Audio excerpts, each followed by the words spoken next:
ফরিদা পারভিনের মৃত্যুতে এটিএন নিউজের শ্রদ্ধা। লোকসঙ্গীতের বরেণ্য শিল্পী ফরিদা পারভিন ইউনিভার্সাল হাসপাতালে চিকিৎসাধীন অবস্থায় শনিবার রাতে মৃত্যুবরণ করেন। রাজধানীর মহাখালী ইউনিভার্সাল হাসপাতালে ঠিক এই মুহূর্তে রয়েছেন সহকর্মী মোহাম্মদ সোহাগ বিশ্বাস। আমরা সরাসরি যুক্ত হচ্ছি তার সঙ্গে। সোহাগ, কিংবদন্তি শিল্পী ফরিদা পারভিন, জানেন যে এখনকার অবস্থা লালন সম্রাজ্ঞী ফরিদা পারভিন তিনি আজকে রাত 10:15 এই ইউনিভার্সাল যে মেডিকেল কলেজ রয়েছে সেই ইউনিভার্সাল মেডিকেল কলেজ হাসপাতালের শেষ নিঃশ্বাস ত্যাগ করেছেন। আসলে সাইমুল, তার মৃত্যুতে পুরো আসলে বলা চলে যে এই সাংস্কৃতিক অঙ্গনে একটা শোকের ছায়া নেমে এসেছে।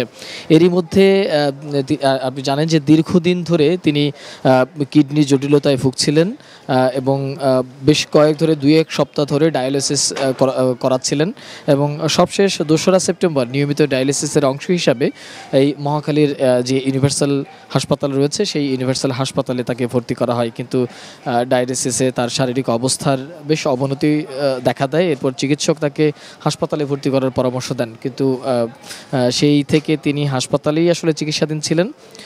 গত বুধবার অবস্থার কিছুটা অবনতি হলে ভেন্টিলেশনে তাকে রাখার সিদ্ধান্ত হয়। অবশেষে চিকিৎসকদের আসলে সব চেষ্টা ব্যর্থ করে দিয়েই তিনি পরপারে পাড়ি জমান। ফরিদা পারভিনের আসলে জন্ম হয়েছিল 1954 সালের। তিনি এই লালন সঙ্গীতে এক অসামান্য অবদান রেখেছিলেন। সেমুল, যদি আমি কিছুক্ষণ আগের ঘটনা জানাই আপনাকে, তাহলে ফরিদা পারভিনের পরিবারের সদস্যরা এখানে এসেছিলেন, বিশেষ করে তার মেয়ে, বড় ছেলে, জামাই, তারা এসেছেন। তারা আমাদেরকে যেটি জানিয়েছেন যে ফরিদা পারভিনকে হাসপাতাল থেকে মোহাম্মদপুরের আল মারকুজুল ইসলামীতে নেওয়া হবে গোসল করানোর জন্য। এরপর তেজকুনি পাড়ায় তার যে বাসা রয়েছে সেই বাসায় তাকে সেখানে নিচে রাখা হবে এবং সেখানে জানাজার ব্যাপারে পরবর্তীতে যে পরিবার রয়েছে তারা আসলে সেই পরিবারের সদস্যরা মিলে একটি সিদ্ধান্ত নেবে এবং সেই সিদ্ধান্ত অনুযায়ী আসলে জানাজা কখন হবে, কোথায় হবে, সেই বিষয়টি আসলে তখন তারা জানাবে। তবে তিনি যেটি তার পরিবারের, বিশেষ করে তার যে বড় ছেলে আমাদেরকে যেটি জানিয়েছেন যে ফরিদা পারভিনের শেষ একটি ইচ্ছা ছিল, সেই ইচ্ছা হচ্ছে তার কুষ্টিয়াতে তার যে বাড়ি, অর্থাৎ তার যে বাবার বাড়ি, সেখানে তাকে যেন কবরস্থ করা হয় তার বাবা মার কবরের পাশে।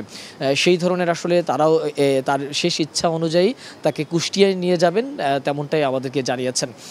এবং তার জামাতা বলছিলেন যে তার আসলে কোনো শেষ সময়েও তার কোনো আক্ষেপ ছিল না, তবে তাকে নিয়ে ফেসবুকে আর্থিক সহায়তা নিয়ে যে ধরনের গুজব ছড়ানো হচ্ছিল সেটা নিয়ে তিনি খুব শঙ্কিত ছিলেন, কারণ তিনি আর্থিক সহায়তার জন্য সরকার বা কারো কাছেই কখনোই হাত পাতেননি। তিনি, তার মেয়েও আমাদেরকে যেটি জানিয়েছিলেন যে তিনি আত্মসম্মান বোধ একজন মানুষ ছিলেন, তিনি আত্মসম্মান নিয়েই বেঁচে থাকতে চেয়েছেন এবং সবশেষ আসলে তার মেয়ে এবং তার পরিবারের সদস্যরা দেশবাসীর কাছে দোয়া চেয়েছেন তিনি যেন পরপারে ভালো থাকেন, সেই জন্য আসলে দেশবাসীর যেন দোয়া করেন, সেটি আসলে তার পরিবারের সদস্যরা বলছিলেন।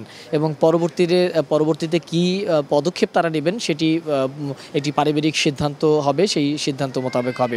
এখন পর্যন্ত ফরিদা পারভিনের লাশ যে হসপিটালের যে আইসিইউ রয়েছে সেই আইসিইউতেই রয়েছে। আমরা এতক্ষণ পর্যন্ত ভিতরে ছিলাম, সেখান থেকে তার পরিবারের সদস্যরা জানিয়েছেন যে কিছুক্ষণের মধ্যেই তার লাশ হাসপাতাল কর্তৃপক্ষ তার পরিবারের কাছে হস্তান্তর করবে এবং পরিবার সেই লাশ মোহাম্মদপুরে নিয়ে যাবেন এবং সেখানেই আসলে তার গোসলের যে কাজটি সেটি সম্পন্ন হবে। এই ছিল আসলে সাইমুল আমার কাছে থাকা এই ইউনিভার্সাল মেডিকেল কলেজ হাসপাতালের সামনে থেকে লালন সম্রাজ্ঞী ফরিদা পারভিনের মৃত্যুজনিত যে সর্বশেষ তথ্য, সেটি পরবর্তীতে নিশ্চয়ই কোনো তথ্য যুক্ত হলে আপনাকে জানাবো সাইমুল।